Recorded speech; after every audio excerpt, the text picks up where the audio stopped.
అయ్యా, ఇంతకీ నెహెమ్యా కాలంలో వారి నివాస స్థలాలు వారికి ఉండునట్లుగా వారు ఏ ఆయుధాలు పట్టుకున్నారు? వారి వారి ఇళ్లకు సపరేట్గా కత్తులు ఉన్నాయట. నంబర్ 1 కత్తి, నంబర్ 2 ఈటె, నంబర్ 3 విల్లు. ఆ 3 బలమైన ఆయుధాలు తీసుకొని వారి వారి కత్తులు, ఇంకొకసారి చెప్తున్నాను, వారి వారి కుటుంబముల చొప్పున వారి కత్తులను, వారి ఈటెలను, అంటే ఎవరి కుటుంబం కొరకు వాళ్ళే పోరాడాల. మీ కుటుంబం కొరకు నేను పోరాడితే మీకు పరలోక రాజ్యం రాదు. మీ కుటుంబం కొరకు సంఘంలో ఎవరో పోరాడితే మీకు పరలోక రాజ్యం రాదు. ఎవడి పోరాటం వాడే సలపాలి, ఎవడి యుద్ధం వాడే చేయాలి. ఎవడు దేవుని సన్నిధిలో నిలవబడి ఎవరి కొరకు వాళ్ళే త్యాగం చేసేటువంటి వాళ్ళుగా ఉండాలి. దేవుని లేఖనం మాట్లాడుతున్న మాట.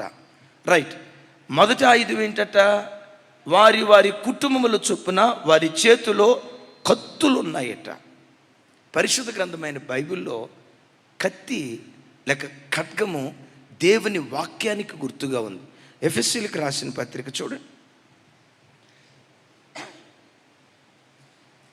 నాతో కలిసి చెప్పండి. మరియు రక్షణయను శిరస్త్రాణమును దేవుని వాక్యమును ఆత్మ ఖడ్గమును ధరించుకొనుడి. కొంచెం గట్టిగా చెప్పండి. దేవుని వాక్యమును ఆత్మ ఖడ్గమును ధరించుకొనుడి. ఖడ్గం దేనికి గుర్తు? ఈ దేవుని వాక్యం అనే ఈ ఖడ్గం మన ఆత్మకు సంరక్షణ కలుగు చేస్తుంది. అంటే ప్రతి క్రైస్తవుని చేతిలో ఏముండాలి? దేవుని వాక్యం ఉండాలి. అలాగని దేవుని బైబిల్ని 24 గంటల చేతిలో పట్టుకొని తిరగమని కాదు. చేతిలో ఖడ్గం ఉండాలంటే చెయ్యి పనికి గుర్తు. నువ్వు చేసే ప్రతి పని వాక్యానుసారమైన పని అయి ఉండాలి. ఎవడైతే తన ఆధ్యాత్మిక జీవితంలో వాక్యానికి తాను లోబడతాడో, అగైన్ మరలా చెప్తున్నాను, ఎవడైతే తన ఆధ్యాత్మిక జీవితంలో వాక్యానికి లోబడతాడో, అపోస్తుడైన యాకోబు గారు అంటాడు కదా, దేవునికి లోబడుడి, అపవాదిని ఎదిరించుడి, అప్పుడు వాడు మీ యొద్ద నుండి, కొంచెం గట్టిగా చెప్దాం, అప్పుడు వాడు మీ యొద్ద నుండి పారిపోతాడు. ఎప్పుడు? దేవునికి లోబడ్డప్పుడు. దేవునికి లోబడటం అంటే ఏంటి? ఆది యందు వాక్యం ఉండెను, వాక్యము దేవుని యొద్ద ఉండెను, ఆ వాక్యము దేవుడై ఉండెను. వాక్యం నీ దగ్గరకు వచ్చింది. ఆ వాక్యానికి లోబడు. వాక్యానికి లోబడిన వ్యక్తిని దుష్టుడు ముట్టడు. దావీదు వాక్యానికి లోబడుతూ బ్రతికాడు. సౌలు ముట్టగలిగాడా? షడ్రక్ మెషక్ అబేద్నెగోలు వాక్యానికి లోబడి బ్రతికారు. చివరికి అగ్ని కూడా వాళ్ళను ముట్టలేకపోయింది. దానియేలు వాక్యానుసారంగా బ్రతికాడు. సింహాల నోళ్ళు ముయ్యబడ్డాయి. దైవజనమా, నువ్వు బ్రతికే స్థలంలో వాక్యాన్ని పట్టుకొని, వాక్యం ఏది చెప్పిందో ఆ వాక్యానుసారంగా నేను బ్రతకాలయ్యా, విని విడిచిపెట్టేవాడిగా కాదు. ప్రకటించి నేను భ్రష్టుణ్ణి కాకూడదు. ఏ వాక్యమైతే విన్నానో ఆ వాక్యం నాలో నెరవేర్చబడాలని వాక్యాన్ని పట్టుకొని వాక్యానికి సాక్షిగా మీరు బ్రతకండి. సింహాల నోళ్ళు దేవుడు మూయటం ప్రారంభిస్తాడు. దుష్టుడు మిమ్మల్ని ముట్టకుండా వాడు పారిపోయేటట్లుగా దేవుడు కార్యం చేస్తాడు. అంతేనా? దానికి మించి వాక్యం మన బ్రతుకుల్లో ఏం చేస్తుందో చూడండి. ఆ మాట కీర్తనల గ్రంథం 149వ కీర్తన 7వ చరణం నుంచి 9వ చరణం వరకు.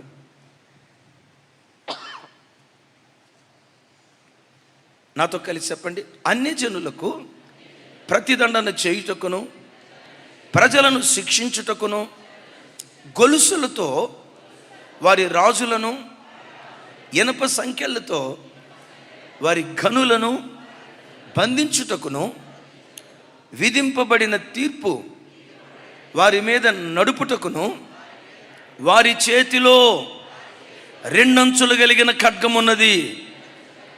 ఆయన భక్తులందరికీ ఘనత ఇదే, యెహోవాను స్తుతించుడి. 2 చేతుల పైకెత్తి చప్పులు కొడుతూ దేవునికి స్తోత్రాలు చెప్పి, అందరూ చేతితో ఇట్లా పట్టుకోండి. బైబిల్ అందరూ ఇట్లా పట్టుకోండి. కొంచెం నాతో కలిసి పెద్దగా చెప్పండి. వారి చేతిలో 2 అంచులు కలిగిన ఖడ్గం ఉన్నది. ఏంటా రెండంచులు కలిగిన ఖడ్గం? చెప్పాలి. ఏంటా రెండంచులు కలిగిన ఖడ్గం? వారి చేతిలో రెండంచులు కలిగిన ఖడ్గం ఉన్నది. భక్తులందరికీ ఘనత ఇదే. ఒకసారి నా వైపు చూడండి. ఈ మట్టి మనిషికి, అలాగే చేతులు ఎత్తండి, ఈ మట్టి మనిషికి ఘనతనివ్వగలిగిన శక్తి దేవుని వాక్యంలో ఉంది. పెంట కుప్పల మీద నుంచి ఒక దరిద్రుని లేవనెత్తి పరలోకపు సింహాసనం మీద కూర్చోబెట్టగలిగే శక్తి ఈ దేవుని వాక్యంలో ఉంది. ఈ వాక్యాన్ని గురించి ద్వితీయోపదేశ కాండంలో మోషే ఏమంటాడో తెలుసా? ఇశ్రాయేలీలారా, ఈ రెండంచులు కలిగిన ఖడ్గం మీకు ఔన్నత్యాన్ని కలుగు చేసే ఖడ్గము అంటాడు. భక్తులందరికీ, పెద్దగా చెప్పాలి, భక్తులందరికీ మానవాళి బ్రతుకులో ఘనతను కలుగు చేయగలిగిన శక్తి జీవము కలిగిన దేవుని వాక్యంలో ఉంది. మంచిది, మంచి చేతి దించండి. చేతిలో బైబిల్ పట్టుకొని ఎప్పుడు కనపడాలి. కానీ నేనంట, చేతిలో బైబిల్ పట్టుకున్న దానికంటే నీ పనుల్లో, నీ క్రియల్లో ఎప్పుడు దేవుని వాక్యం కనపడాలి. నిజంగా వాక్యం అంత గొప్పదా? వాక్యం ఒక విశ్వాసకి ఔన్నత్యాన్ని కలుగు చేస్తుందా? అక్కడ అంటాడు, భక్తులందరికీ ఘనత ఇదే. వాక్యం అంత ఘనత కలుగు చేస్తుందా? అది రెండో ప్రపంచ యుద్ధ కాలం. దక్షిణ కొరియా దేశం పూర్తిగా చితికిపోయింది. జపాన్ దేశస్తులు పదే కొరియా దేశం మీద దాడి చేయటాన్ని బట్టి అప్పటికే కమ్యూనిజం భావాలతో పేదరికంతో నలిగిపోతున్న ఆ దక్షిణ కొరియా దేశం మరి చితికిపోయింది. ఆ దినాల్లో ప్రజలు పోషణ నిమిత్తం దొంగతనాలు చేయటం, అల్లరి చిల్లరగా బ్రతుకుతున్న దినాలు. అనేక మంది పురుషులు చనిపోయి అనేక మంది తల్లులు విధవులుగా మారిపోయిన గడ్డు దినాలు. అలాంటి దినాల్లో ఓ భక్తి కలిగిన క్రైస్తవ కుటుంబం యజమానుడు యుద్ధంలో చనిపోయాడు. ఒకే ఒక్క కొడుకు ఆ తల్లికి. ఆ కొడుకు చిన్న వయసులో 16-17 సంవత్సరాల వయసులో కుటుంబాన్ని పోషించే ఆ భారం ఈ చిన్న బిడ్డ మీద పడింది. సరే, భారాన్ని భుజాల మీద వేసుకొని సంపాదించి కుటుంబాన్ని పోషిస్తూ ఉన్నాడు. మంచి భోజనం, ఖరీదైన బట్టలు తల్లికి ఇస్తున్నాడు. సుఖవంతంగా ఉంది. తల్లికి ఒకరోజు డౌట్ వచ్చింది. వీడు ఏం చేసి ఇంత డబ్బు సంపాదిస్తున్నాడు అడిగాడు అడిగింది ఆ తల్లి కొడుకుని. మమ్మీ, ఎలాంటివి నన్ను అడగొద్దు, నేను పోషిస్తున్నాం కదా. అరే, పోషిస్తున్నాం కరెక్టేరా, ఈ డబ్బు ఎక్కడిది చెప్పలా. ఈలోపు స్నేహితుడిని పిలిచింది.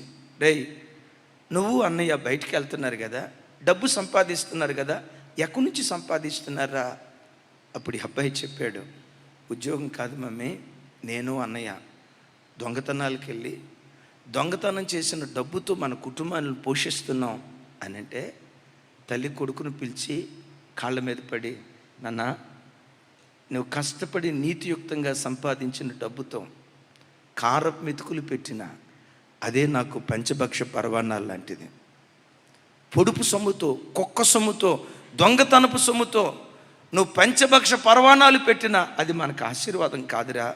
దేవుని వాక్యం అంటుంది, నీ పొరుగువాని దానిలో దేనిని ఆశించొద్దు. పొరుగువాని వస్త్రాన్నైనా, ఎద్దునైనా, గాడిదనైనా, పొరుగువాడి భార్యనైనా ఆశించవద్దు అన్నాడు కదా. ఆశించటమే పాపమైతే దొంగిలించడం ఇంకెంత ఘోరమైన పాపము కదా. నీ కాళ్ళు పట్టుకుంటానైనా. నీతి కొరకు ఆకలి దప్పులు గలవారు ధన్యులని వాక్యం అంటుంది కదా. నీతిగా బ్రతుకుదాం. అక్రమ డబ్బొద్దు నాన్న. ఇలా దొంగతనంతో మనం సంపాదిస్తే ఎప్పటికైనా మనం శాపాన్ని అనుభవిస్తాం. వాక్యం దాన్ని అంగీకరించదురా, నీకు దండం పెడతా. తల్లి మాట విన్నాడు. కొంతమంది పిల్లలు ఉంటారు, ఊరు వాళ్ళందరూ మాట వింటారు, ఒక్కళ్ళ మాట మాత్రం వినరు. ఎవరి మాట మీకేట తెలుసమ్మా? అనుభవం. ఊరోళ్ళు ఏం చెప్పినా చెవు కోసుకుంటారు, భలే వింటారు. తల్లి ఒక మాట చెప్పని, తండ్రి ఒక మాట చెప్పని, నేను ఇంటికి రాంది అందుకే ఇంటికి వచ్చింది మొదలుకొని జోరీగలాగా చెవులో గొయ్యి గొయ్యి గొయ్యి గొయ్యి నాకు మనశ్శాంతి లేకుండా చేస్తున్నా. అసలు ఇంటోళ్ళకి మనశ్శాంతి లేకుండా చేసేది ఈడు. మరలా రివర్స్ కౌంటర్ ఏంటో తెలుసా? నాకు మనశ్శాంతి లేకుండా చేస్తున్నారు. ఈ భారీ డైలాగులు ఆడతారు యవ్వన బిడ్డలు. కానీ ఈ బిడ్డ ఎలాంటివాడో తెలుసా?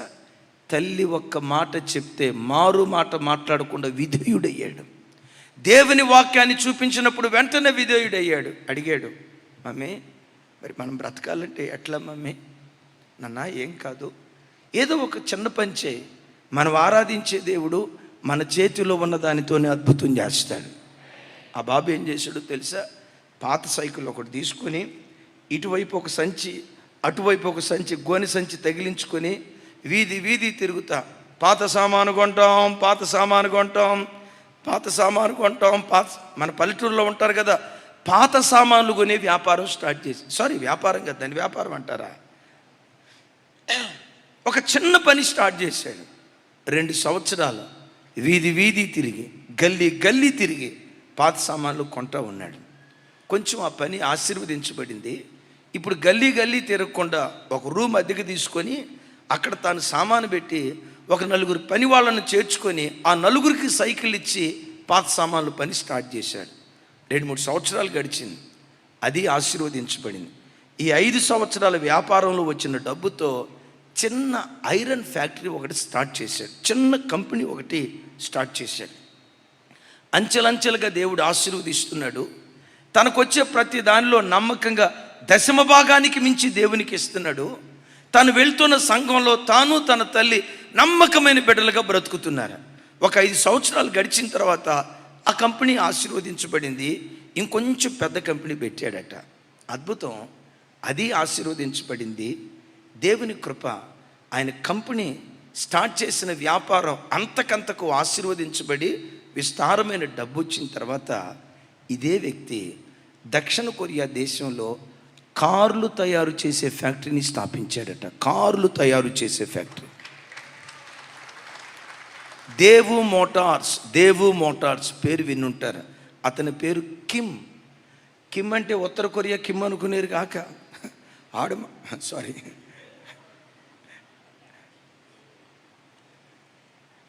ఉత్తర కొరియా కిమ్ కాదు. 24 గంటలు నా పక్కనే ఆటం బాంబు బటన్ ఉంది, నొక్కేస్తా అంటాడట. ట్రంప్ తక్కువ తిన్నాడా? నీ పక్కనే ఉందేమో, నాకైతే చేతిలోనే ఉందంటాడు ఆయన. సరే వదిలేసాడు. ఆ కిమ్ కాదు, ఈయన వేరు.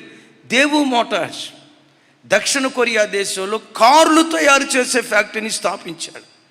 ఆ ఇనాగ్రేషన్ దినాన ప్రపంచ దేశపు మీడియా ఆయన దగ్గరకు వచ్చింది. కిమ్, ఒకప్పుడు నువ్వు దొంగవు కదా, దొంగగా బ్రతికిన నీ బ్రతుకులో ఈరోజు దక్షిణ కొరియా దేశంలో కార్లు తయారు చేసే ఫ్యాక్టరీని స్థాపించగలిగే స్థితికి నువ్వు రావటానికి కారణం ఏంటి? తలోంచి ఏం చెప్పాడో తెలుసా? ఒకప్పుడు దొంగగా బ్రతికిన నన్ను ఈరోజు దక్షిణ కొరియా దేశంలో దొరగా మార్చింది జీవము కలిగిన దేవుని వాక్యం. నా దేవుని వాక్యం నా యొద్దకు వచ్చినప్పుడు దొంగిలించకూడదు, పరాయి వాడి సొమ్మును ఆశపడకూడదు, నా కష్టార్జితం కాని దాన్ని ముట్టుకోకూడదు. వాక్యం నా దగ్గరకు వచ్చినప్పుడు ఆ వాక్యానికి నేను విధేయున్నయ్యా. ఆ వాక్యం ఏం చేసిందో తెలుసా? ఒకప్పటి దొంగను ఈనాటి దొరగా మార్చింది. నన్నే కాదు అంటాడు కదా కీర్తనకర్త, భక్తులందరికీ, కొంచెం పెద్దగా చెప్పాలా మాట, భక్తులందరికీ వాక్యాన్ని పట్టుకొని చెడిపోయిన వాడు ఒక్కడు లేడు. ఎవడైతే వాక్యాన్ని పట్టుకొని వాక్యానుసారంగా బ్రతుకుతూ ఉన్నారో భూమి మీద దేవుడు వారిని గణపరుస్తూ వచ్చాడు. పరలోకపు ఔన్నత్యాన్ని కలుగు చేయగలిగింది కూడా ఇదే దేవుని వాక్యం. కష్టమైన వాక్యానికి సాక్షిగా బ్రతుకు. అయితే వాక్యానికి సాక్షిగా బ్రతికేటప్పుడు కొన్నిసార్లు ఏం జరిగిద్దో తెలుసా? నీ విశ్వాసం కొంతమందికి తెలియక, నీవెందుకు దేవుడని పిచ్చి ప్రేమతో నువ్వు బ్రతుకుతున్నావో తెలియక కొంతమంది లోకస్తులు నిన్ను శత్రువుగా ఎంచుతారు. నీ కులస్తులు, నీ బంధువులు, కొన్ని సందర్భాల్లో కట్టుకున్న భర్తే, కడుపున పుట్టిన పిల్లలే. మనమేంటి, మన కులమేంటి, మనమేంటి, మన గోత్రం ఏంటి, మనం పుట్టిన స్థితిగతులు ఏంటి, ఆ దేవుని మనం ఆరాధించడం ఏంటని ఈ దేవునిలో నుంచి నిన్ను వేరు చేయాలని ప్రయత్నం చేస్తారు. ఇలాంటి పరిస్థితులు ఏంటో తెలుసా? వాక్యం నీ దగ్గరికి వచ్చిన తర్వాత అవసరమైతే కన్నవారిని దూరపరుచుకోవటానికైనా, అవసరమైతే కట్టుకున్న వారిని అవసరమైతే నా వారు అని పిలువబడిన వారిని దూరపరుచుకోవటానికైనా నువ్వు సిద్ధపడాలి, కానీ దేవుని వాక్యాన్ని వదిలిపెట్టకూడదు. అందుకని యేసు ప్రభు వారు మత్తయి సువార్తలో ఒక మాట అంటారు, చూడండి ఆ మాట.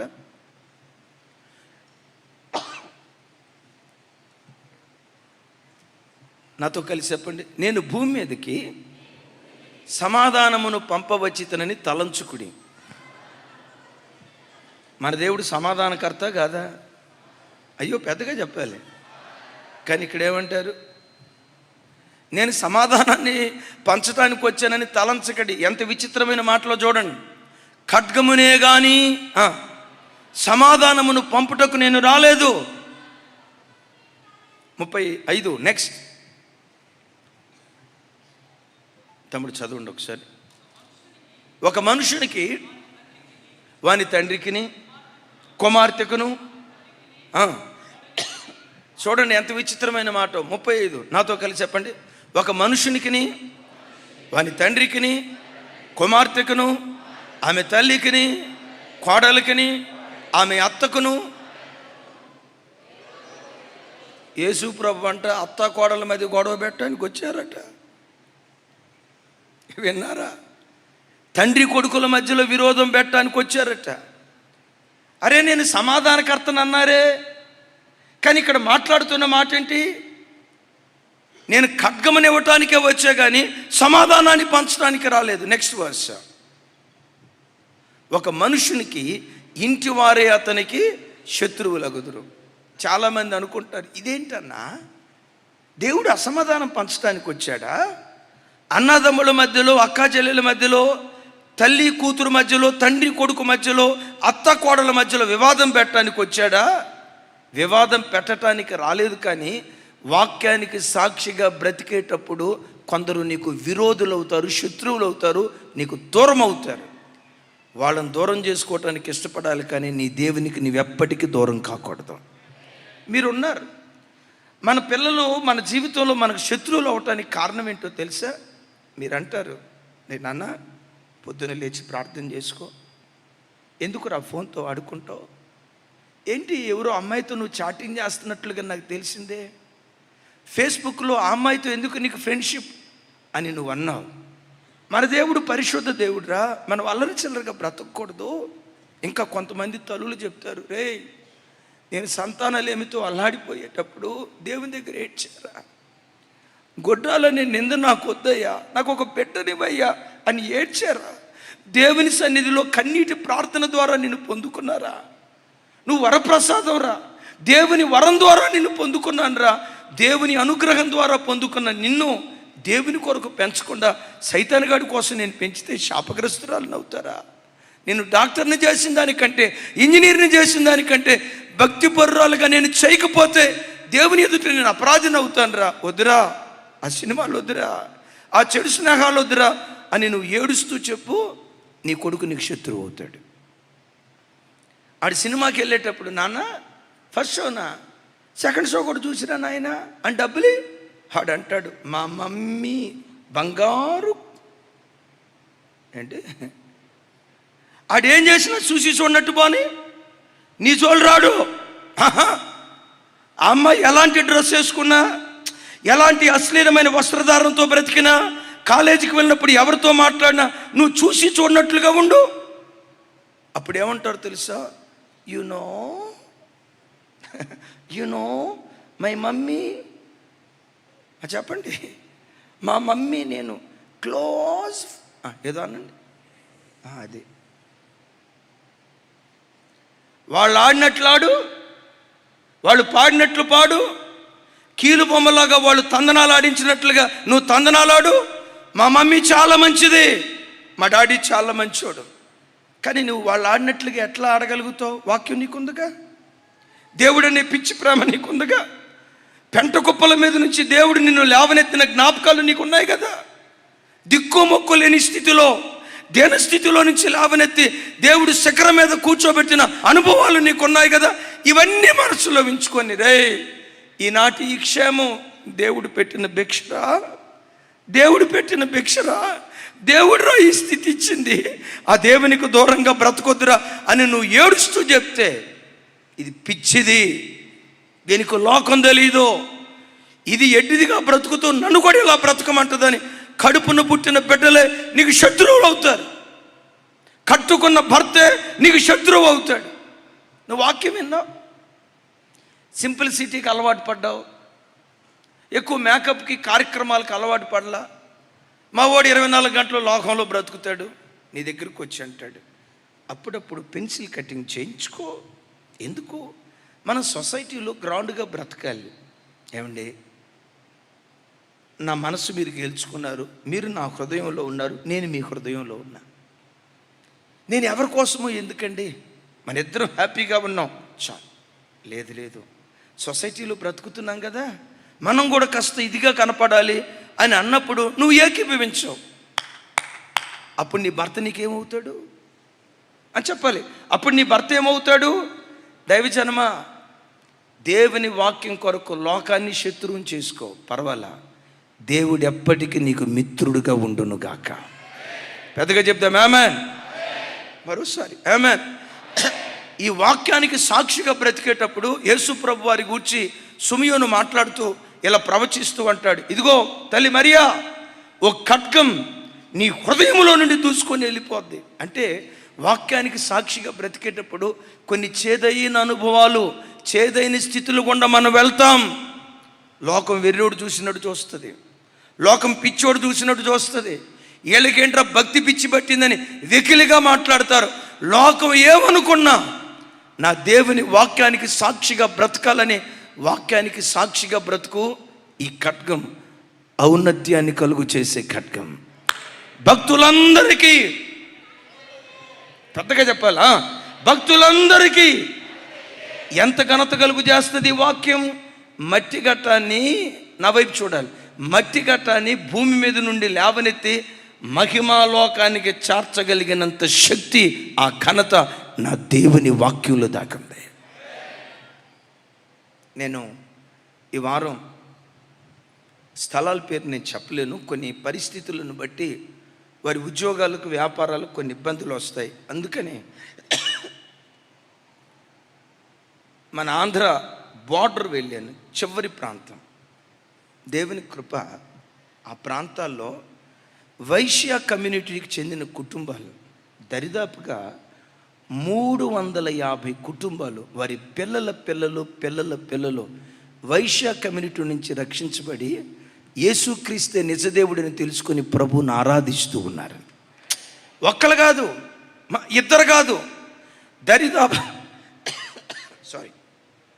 దరిదాపుగా 350 కుటుంబాలు.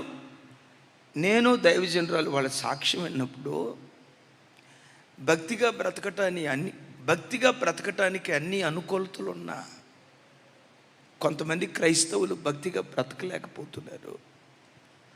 భక్తిగా బ్రతకటానికి అనుకూలత లేకపోయినా ఈ బిడ్డలు ఇంత భక్తిగా ఎలా బ్రతకగలుగుతున్నారా?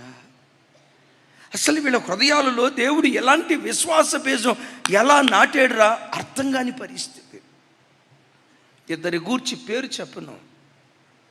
ఆ తల్లి వాక్యం చదువుతున్నప్పుడు, వాక్యం విన్నప్పుడు యేసుక్రీస్తు నిజదేవుడు, ఆయన తప్ప మరొక దేవుడు లేడు అని ఆ తల్లి తెలుసుకుంది. భర్త కరుడుగట్టిన వైశ్య కమ్యూనిటీకి చెందినవాడు. భార్య పొరపాటున ప్రార్థన చేసుకుందని తెలిసిన, బైబిల్ చదివిందని తెలిసిన, నేను విన్న సంగతి గొడ్డును బాదినట్టు బాధేవాడట, గొడ్డును బాదినట్టు. కానీ ఈ పెట్టుకుందేంటో తెలుసా? తాను నమ్మిన దేవుణ్ణి తన కమ్యూనిటీలో ఉన్న ప్రతి కుటుంబానికి ప్రకటించాలి. కమ్యూనిటీలో ఉన్న ప్రతి కుటుంబానికి ప్రకటించాలి. ఈ తల్లి గుండెల్లో ఉన్న ఆరాటం. మరి అలా వెళ్ళి ప్రకటించాలంటే అవకాశం దొరకదు. ఏం చేసేదో తెలుసా?